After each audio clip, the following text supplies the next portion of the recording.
Resonancia.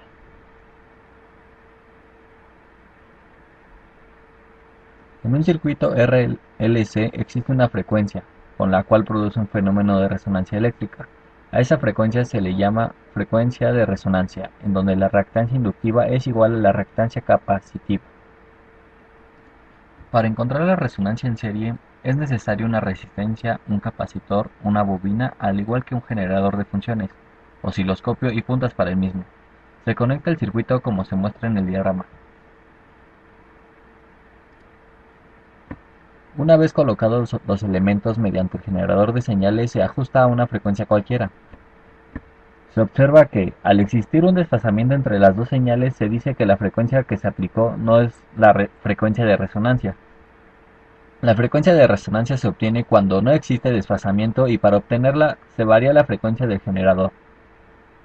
De esta forma, la impedancia es solamente la resistencia, porque al encontrar la frecuencia de resonancia, la inductancia se hace igual a la capacitancia. En la imagen siguiente se muestra que en serie al encontrar la frecuencia de resonancia se obtiene la corriente máxima, donde omega sub 0 es la frecuencia de resonancia. Para encontrar la resonancia en paralelo es necesario el mismo material que se utilizó en el circuito en serie. Y entonces conectamos el circuito como se muestra en el diagrama siguiente.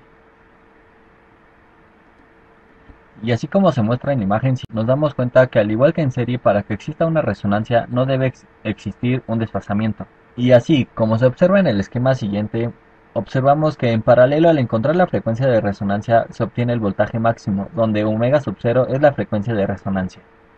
Analíticamente, para encontrar la frecuencia de resonancia se mide mediante la siguiente expresión, donde omega sub 0 es igual a 1 sobre la raíz de L por C, donde omega sub 0 es la frecuencia de resonancia, L el inductor y C la capacitancia.